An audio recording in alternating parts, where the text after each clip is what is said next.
მოგესალმებით ეთერში სდასუ ტივის საინფორმაციო გამოშვება ახალამებს ნინო ვაშაკიძე გაგაცნობთ. საქართველოს პრემიერ-მინისტრი მამუკა ბახტაძე ზუგდიდში ბოტანიკურ ბაღში ახალგაზრდა თაობის წარმომადგენლებს შეხვდა. პრემიერ-მინისტრმა მიმდინარე წლის კურსდამთავრებულებს უმაღლესი სასწავლებლების დამთავრება მიულოცა და ყურადღება განათლების სისტემის რეფორმაზე და ახალგაზრდულ ეკონომიკაზე, ინოვაციების ხელშეწყობის აუცილებლობაზე, ახალგაზრდებში კულტურისა და სპორტის პოპულარიზაციის მნიშვნელობასა და სპორტული ინფრასტრუქტურის განვითარების მიმართულებებზე გაამახვილა. გამოვაცხადეთ განათლება და ზოგადად ახალგაზრდული ეკონომიკა მთავრობის მთავარ პრიორიტეტად. რა თქმა უნდა, ის რაც ჩვენი განათლების სისტემაში ხდება და ზოგადად ის რაც მთლიან ეკონომიკაზე აისახება, ეს ყველაფერი არის ძალიან რთული მოცემულობა და აქ შეგვჭირდება ძალიან პრინციპული და რადიკალური ნაბიჯები. იცით რომ ჩემი მოსაზრებაა რომ გავაკეთოთ ისე, რომ განათლება გახდეს ჩვენი ეკონომიკის მთავარი სექტორი, დომინანტი სექტორი. ამისთვის იქნება ძალიან მნიშვნელოვანი ნაბიჯები გადასადგამი, მაგრამ ამისთვის ყველა უნდა ვიყოთ მზად. თუ ჩვენ შევძლებთ და მოვახერხებთ იმას, რომ დაახლოებით ორნიშნაციფრი იყოს ჩვენს ეკონომიკაში განათლების სექტორი, ანუ მთლიანი შიდა პროდუქტის 10% დაახლოებით, ეს ნიშნავს იმას, რომ ჩვენ შემდეგი გრძელვადიანი პერსპექტივის განმავლობაში, 10 წლების განმავლობაში ჩვენ აუცილებლად შევალთ განვითარებული ეკონომიკების მქონე ქვეყანათა სიაში. დღეს მე ბევრი ვისაუბრე, სულ ამაზე ვსაუბრობ, სიღარიბის დამარცხება, ესაა ძალიან მნიშვნელოვანი და ჩვენ ამას აუცილებლად გავაკეთებთ. მაგრამ ერთი რაღაც უნდა გვესმოდეს, რომ თუ ჩვენ მინდა განვითარებული ქვეყნის ეკონომიკა გავხდეთ, როგორცაც ჩვენ ხედავთ ევროპის ბევრ ქვეყანას, ამისთვის ჩვენ გვჭირდება პრინციპულად განსხვავებული ეკონომიკური მოდელი, სადაც თქვენი კონტრიბუცია იქნება წამყვანი, მოდელი, სადაც განათლებას ექნება დომინანტი პოზიცია და მოდელი, სადაც ყველა ახალგაზრდა შეძლებს თავის რეალიზაციას ჩვენივე სამშობლოში, საქართველოში. მე ძალიან მიხარია, როდესაც მესმის ბევრი წარმატებული ახალგაზრდა ადამიანის საქმიანობის შესახებ საზღვარგარეთ, მაგრამ რა თქმა უნდა, ჩვენ უნდა გავაკეთოთ ყველაფერი იმისთვის, რომ ესეთი შესაძლებლობები შევქმნათ საქართველოში, რომ არ მოგვიწიოს წასვლა იმისთვის, რომ ჩვენი თავის თვითრეალიზაცია და ჩვენი პოტენციალის რეალიზაცია მოვახდინოთ საზღვარგარეთ. საზღვარგარეთაც უნდა წავიდეთ, რაც შეიძლება მეტი გამოცდილება მივიღოთ, მაგრამ გარემო ისეთი უნდა იყოს საქართველოში, რომ ყველას ჰქონდეს ეს განცდა, რომ ჩვენ შეგვიძლია ჩვენი თავის თვითრეალიზაცია მოვახდინოთ აქ. რას ნიშნავს ახალგაზრდული ეკონომიკა? ახალგაზრდული ეკონომიკა ნიშნავს ინოვაციებს, ახალგაზრდული ეკონომიკა ნიშნავს ენერგიას, ახალგაზრდული ეკონომიკა ნიშნავს იმას, რომ არ შევეგუოთ რაღაც არსებულ სტატუს კვოს, რომელიც შეიძლება რაღაც ჭაობის მაგვარ სიტუაციას გვაგონებდეს. ახალგაზრდული ეკონომიკა ნიშნავს ერთსულოვნებას. იმას, რომ ორიენტირებული ვიყოთ პროგრესზე, ორიენტირებული ვიყოთ იმაზე, რომ ის ფასეულობები, რაც ჩვენმა წინაპრებმა მოგწეს, შევინარჩუნოთ, გადავცეთ ახალ თაობას, განვავითაროთ ეს ყველაფერი. საქართველოს საგარეო საქმეთა მინისტრი დავით ზალკალიანი 4-ზორია ტატუნაშვილის სიასთან დაკავშირებით ოკუპირებული აფხაზეთის ეგრეთ წოდებული საგარეო საქმეთა სამინისტროს მიერ გავრცელებულ განცხადებას ეხმაურება. აფხაზეთის რესპუბლიკის საგარეო საქმეთა სამინისტრო შეშფოთებას გამოთქვამს საქართველოს მთავრობის, კერძოდ პრემიერ-მინისტრ მამუკა ბახტაძის ქმედებების გამო და მას პროვოკაციულს და დესტრუქციულს უწოდებს. განცხადებაში აღნიშნულია, რომ მსგავსმა ქმედებებმა შესაძლოა ძირი გამოუთხაროს ჟენევის საერთაშორისო დისკუსიებს. შეგახსენებთ, რომ მთავრობამ 4-ზორია ტატუნაშვილის სია 26 ივნისის სხდომაზე დაამტკიცა და მასში 33 პირია შესული. სია საკანონმდებლო ორგანოს უკვე გადაეგზავნა. მინდა აღვნიშნო, რომ ჟენევის ფორმატს ხელს უშლის ის დესტრუქციული ქმედებები, რომელიც ხდება მოლაპარაკების დროს, კერძოდ რუსეთის ფედერაციის მხრიდან და აფხაზეთის და ცხინვალის რეგიონის წარმომადგენლების მხრიდან. უამრავი მცდელობა ფორმატის ცვლილებისა არის სწორედ ის, რაც საფრთხეს უქმნის ჟენევის ფორმატს და ასევე ის, რომ არ ხდება რუსეთის მხრიდან ნაკისრი ვალდებულებების შესრულება. ის ძირითადი საფუძველი, რაზეც არის დაფუძნებული ჟენევის ფორმატი, სამივე მიმართულებაზე სამწუხაროდ, ამაზე ამ ვალდებულების არ შესრულებაზე პასუხისმგებელი არის ის ძალა, რომელიც ახორციელებს ეფექტურ კონტროლს ამ ტერიტორიებზე.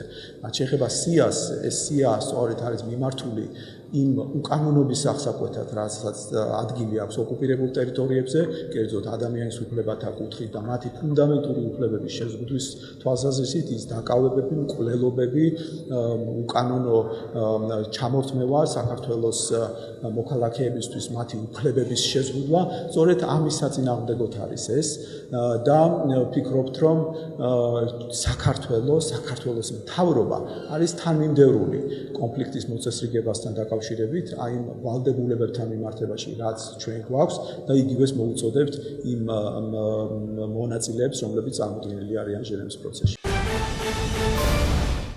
მედია ჰოლდინგ კვირას პრესკლუბში ექსპერტმა კავკასიის საკითხებში მამუკა არეშიძე მოთხოზორია ტატუნაშვილის სიასთან დაკავშირებით პრესკონფერენცია გამართა.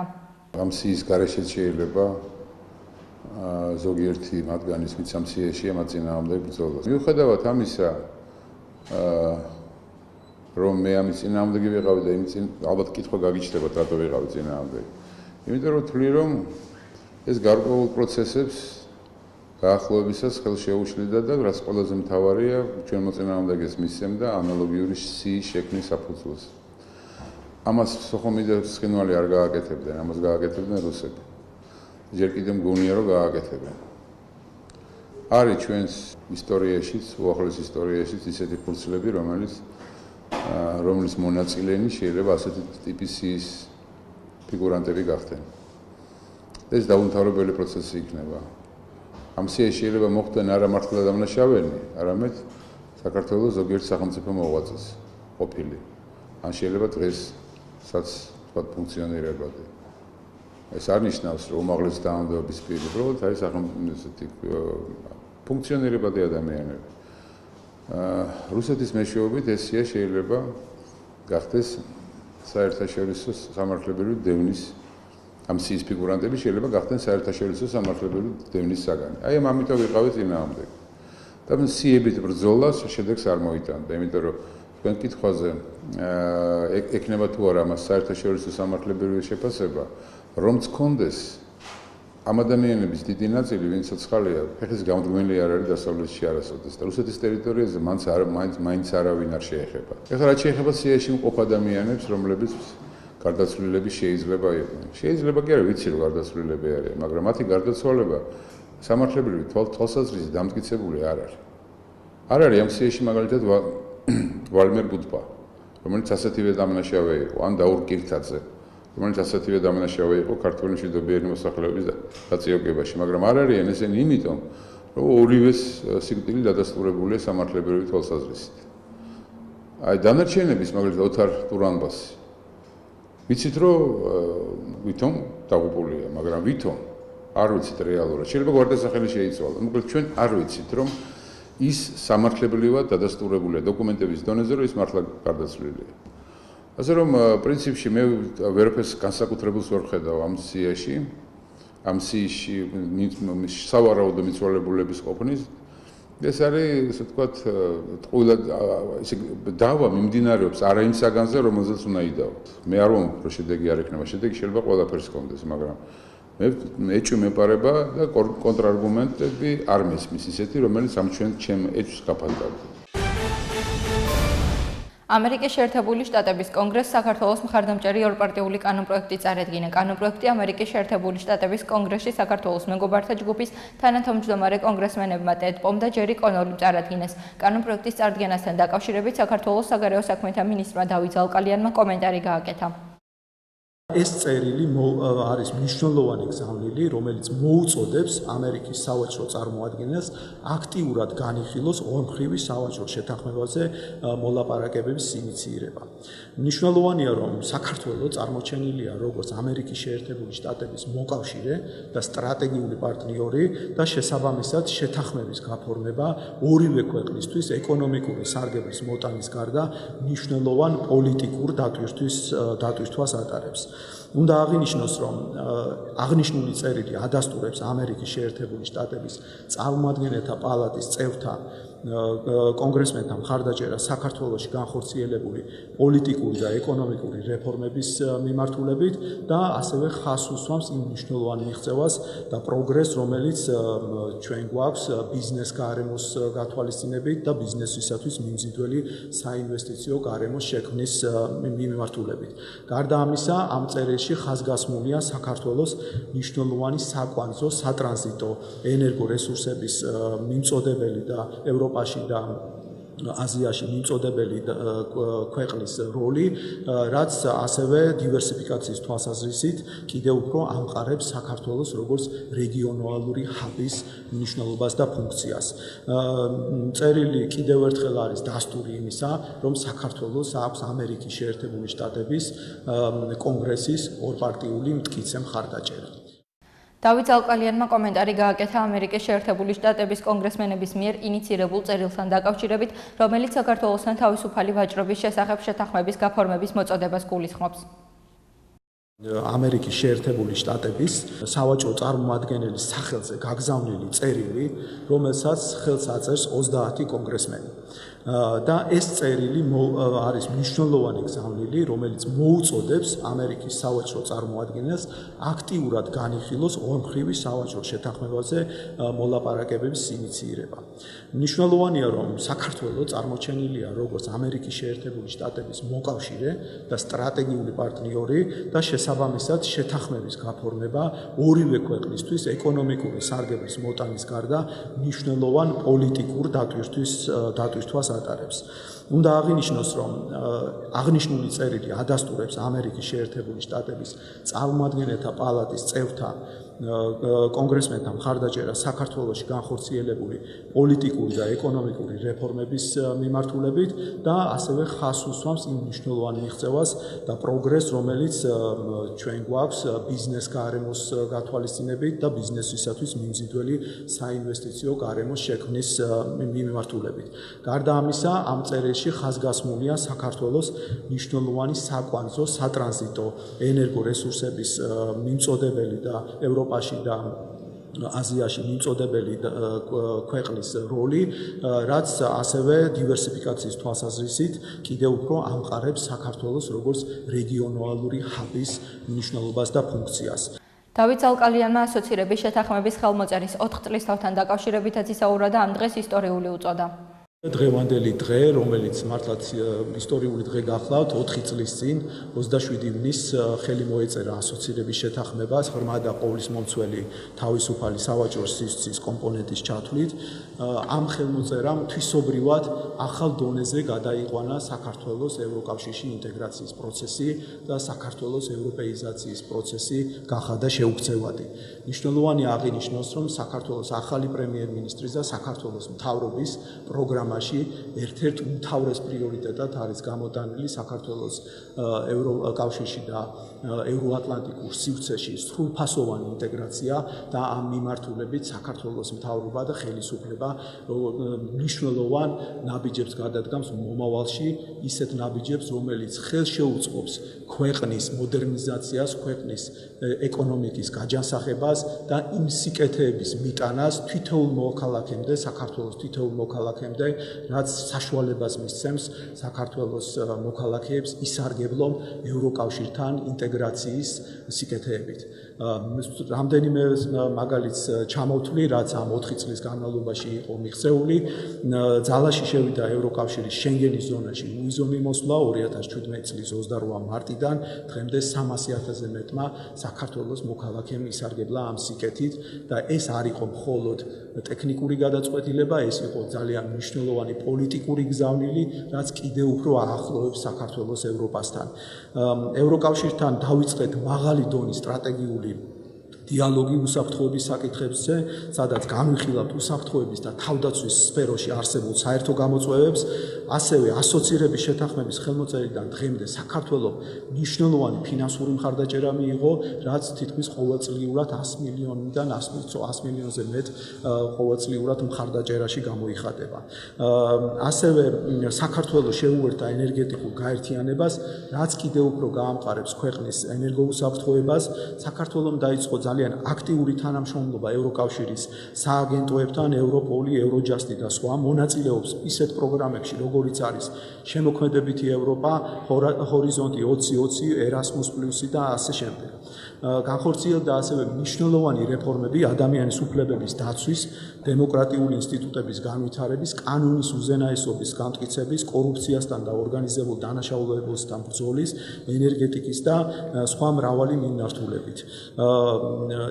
უნდა აღინიშნოს, რომ საქართველოს ასოცირების შეთანხმება ეს არის საქართველოს მოდერნიზაციის სამოქმედო გეგმა, რომელიც ქვეყნის პოლიტიკური, სოციალური და ეკონომიკური ცხოვრების ყველა სფეროს მოიცავს და ასევე ის არის სულ თანხვედრაში საქართველოს მთავრობის რეფორმების გეგმებთან, რომელიც სულ ცოტა ხნის წინ იყო წარდგენილი საქართველოს პარლამენტში და საქართველოს ასევე აპირებს, რომ კიდევ უფრო განავითაროს, ანუ ასოცირების შეთანხმების მიღმა კიდევ უფრო ღრმად განავითაროს ევროკავშირში ინტეგრაციის გზა, რაც გამოიხატა კიდევაც ბოლო პერიოდში ახალი ინიციატივები და ახალი პროგრამებით. მოგეხსენებათ, რომ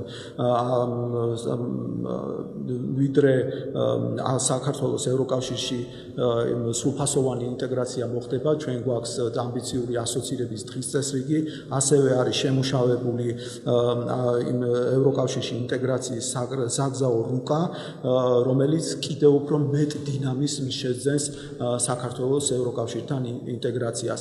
ასევე ახალი ინიციატივა, რომელიც გაჟღერდა ევროკავშირის ევროკომისიის პრეზიდენტის საქართველოში ვიზიტის დროს, ჩვენ ვიწყებთ სრულიად ახალ ფორმატს, რომელიც თანმიმდევრულად ხელშეუწყობს საქართველოს სექტორულ ინტეგრაციას ევროკავშირთან. ეს იქნება ასევე ახალი ფორმატი, დონის ფორმატი, რომლის ფარგლებშიც შეხვედრები გაიმართება საქართველოს პრემიერ-მინისტრსა და ევროკომისიის პრეზიდენტის ხელმძღვანელობით და ეს იქნება დაახლოებით წელიწადში ერთხელ, რომელიც ზედამხედველობას გაუწევს საერთო პრიორიტეტების მქონე დარგში თანამშრომლობის ინტენსიფიკაციას. გიორგი მარგველაშვილს საქართველოში ყაზახეთის რესპუბლიკის ახლად დანიშნულმა საგანგებო და სრულუფლებიანმა ელჩმა რწმუნებათა სიგელები გადასცა. სიგელების გადაცემის ოფიციალური ცერემონიის დასრულების შემდეგ გიორგი მარგველაშვილმა ელჩთან შეხვედრა გამართა. მხარეებმა საქართველოსა და ყაზახეთს შორის თანამშრომლობის საკითხები განიხილეს. პრეზიდენტ მანხალ ელჩს მომავალ საქმიანობაში წარმატება უსურვა. საქართველოს პრეზიდენტმა გიორგი მარგველაშვილმა ევროკავშირის წევრ ქვეყნებში მომუშავე 20-მდე ჟურნალისტს პრეზიდენტის სასახლეში უმასპინძლა. პრეზიდენტმა ჟურნალისტებთან ნატო სამიტისათვის მზადების საკითხსა და ამერიკის შეერთებული შტატების კონგრესში წარდგენილ საქართველოს მხარდაჭერის აქციის საუბრა. საუბარი შეეხო საერთაშორისო უსაფრთხოების თემებს, რუსულ პროპაგანდასთან ბრძოლის მეთოდებსა და საქართველოს ევროკავშირსა და ნატოში გაწევრიანების საკითხებს. საქართველოსა და ჩინეთის სახალხო რესპუბლიკის სპეციალურ ადმინისტრაციულ რეგიონს ჰონგ-კონგს შორის თავისუფალი ვაჭრობის შეთანხმება გაფორმდა. შეთანხმებას ხელი საქართველოს ეკონომიკისა და მდგრადი განვითარების მინისტრის მოადგილემ გენადი არველაძემ და ჰონგ-კონგის კომერციისა და ეკონომიკური განვითარების მდივანმა მოაწერეს ხელი. აღნიშნული შეთანხმება პირველია რეგიონში, რომელიც ჰონგ-კონგმა გააფორმა. შეთანხმებას ხელი მოეწერა Belt and Road-ის სამიტის გახსნის ცერემონიალზე. სამიტს მსოფლიოს სხვადასხვა ქვეყნიდან 3000-ზე მეტი სტუმარი ესწრება, მათ შორის სამთავრობო და ბიზნეს სექტორის წარმომადგენლები. შეთანხმება ხელს შეუწყობს სავაჭრო ბრუნვის ზრდას მხარეებს შორის და ქართველ მეწარმეებს მისცემს შესაძლებლობას დამატებითი ბიუროკრატიული ბარიერების გარეშე მიეწოდონ საკუთარი პროდუქტი და მომსახურება 7 მილიონიან მაღალ მწყიველობით უნარიან სამომხმარებლო ბაზარს. ამერიკის შეერთებულ შტატებში ვიზიტის ფარგლებში საქართველოს პარლამენტის თავმჯდომარე ირაკლი კობახიძე უკრაინელ, მოლდოველ, ლიეტუველ და პოლონელ კოლეგებთან ერთად ამერიკის შეერთებული შტატების სენატის საგარეო ურთიერთობათა კომიტეტის ევროპის და რეგიონული უსაფრთხოების სფეროში თანამშრომლობის ქვეკომიტეტის თავმჯდომარეს შეხვდა. შეხვედრაზე საუბარი ქვეყნებს შორის სტრატეგიულ პარტნიორობასა და სამომავლო თანამშრომლობის პერსპექტივებს შეეხო. ყურადღება გამახვილდა ინტენსიური და კოორდინირებული თანამშრომლობის მნიშვნელობაზე როგორც ორმხრივ, ასევე მრავალმხრივ ფორმატებში. ირაკლი კობახიძე ვიშაკიძემ რონ ჯონსონს ქვეყანაში განხორციელებული და მიმდინარე დემოკრატიული რეფორმები, ასევე საქართველოს პარლამენტის დღის წესრიგი გააცნო. საქართველოს პარლამენტის თავმჯდომარემ შეერთებულ შტატებში ვიზიტის ფარგლებში შეხვედრა ასევე გამართა კონგრესის წარმომადგენელთა პალატის სპიკერთან პოლ რაიანთან. შეხვედრაზე, რომელსაც უკრაინის, მოლდოვას, ლიეტუვის და პოლონეთის პარლამენტის თავმჯდომარეები ესწრებოდნენ, ორმხრივ და მრავალმხრივ ფორმატებში თანამშრომლობის კიდევ უფრო გაღრმავების შესახებ ისაუბრეს. ყურადღება გამოხვილდა საქართველოს, მოლდოვა, უკრაინის საპარლამენტო ასამბლეის როლსა და ასამბლეის ამერიკის შეერთებული შტატების კონგრესთან მჭიდრო თანამშრომლობის მნიშვნელობაზე. ხაზი გაესვა სამმხრივი საპარლამენტო ფორმატის მნიშვნელობას მიზნების მიღწევის საქმეში. პოლ რაიანმა საქართველოს, უკრაინისა და მოლდოვას პარლამენტის თავმჯდომარეებს მხარდაჭერა და თანამშრომლობისათვის მზადყოფნა დაუდასტურა. ამ შეხვედრაზე ჩვენ ვისაუბრეთ როგორც ორმხრივ თანამშრომლობაზე, თითოეული ქვეყნის თანამშრომლობის პერსპექტივებზე ამერიკის შეერთებულ შტატებთან, ასევე ვისაუბრეთ თანამშრომლობის მრავალმხრივ ფორმატებზე. ჩვენ გავაცანით ჩვენი თანამშრომლობის გამოცდილება, რეგიონულ თანამშრომლობას გულისხმობ და ვისაუბრეთ იმაზე, თუ რამდენად მნიშვნელოვანია ამერიკის მხარდაჭერა როგორც თითოეული ქვეყნის მიმართ, ასევე ზოგადად რეგიონის მიმართ. ამერიკის შეერთებული შტატები ასრულებს უმნიშვნელოვანო როლს ჩვენ რეგიონში უსაფრთხოების და სტაბილურობის უზრუნველყოფის თვალსაზრისით და ძალიან მნიშვნელოვანია, რომ ამ კუთხით ამერიკის შეერთებული შტატების მხარდაჭერა გაგრძელდეს. საქართველოს პრეზიდენტის ადმინისტრაციის უფროსმა გიორგი აბაშიშვილმა ზუგდიდში სტარტაპ კვირეული გახსნა. კვირეული პრეზიდენტის ადმინისტრაციას, საქართველოს ინოვაციების და ტექნოლოგიების სააგენტოსა და TBC ბანკს შორის 14 მაისს გაფორმებული თანამშრომლობის მემორანდუმის ფარგლებში მიმდინარეობს და მისი მიზანი საქართველოში სტარტაპ ეკოსისტემის გაუმჯობესების ხელშეწყობაა. კვირეულის მიზანია ასევე შეიქმნას სივრცე, სადაც სტარტაპ ეკოსისტემის მოთამაშეები ერთმანეთს თავიანთ საქმიანობას გააცნობენ და საქმიან კავშირებს დაამყარებენ. ზუგდიდში ხსნით სტარტაპ კვირეულს, რომელიც ხორციელდება საქართველოს პრეზიდენტის სარეზერვო ფონდის, ტექნოლოგიებისა და ინოვაციების სააგენტოსა და TBC ბანკის ერთობლივი ინიციატივით. ძალიან მნიშვნელოვანია, რომ სტარტაპ კვირეული იმართება საქართველოს რეგიონში, შემთხვევაში ზუგდიდში, ვინაიდან ჩვენ უკვე გვქონდა სტარტაპ კვირეული ორგანიზებული თბილისში, კრინცის ეკონომიკური ფორუმის პარალელურად, მაგრამ ყოველთვის მნიშვნელოვანია, რომ ადგილობრივ დონეზე მოხდეს სტარტაპერების მხარდაჭერა. სტარტაპ კვირეული მნიშვნელოვნად შეუწყობს ხელს ადგილობრივ სტარტაპერებს დაუკავშირდნენ, ასე ვთქვათ, ერთმანეთს, გაუცვალონ ერთმანეთის იდეები და მოიჯდონ დაფინანსება საკუთარი სტარტაპების. ჩვენ მომავალში გვეგმავთ, რომ სტარტაპ კვირეულებს მხარი დაუჭიროთ განსაკუთრებით საქართველოს რეგიონებში.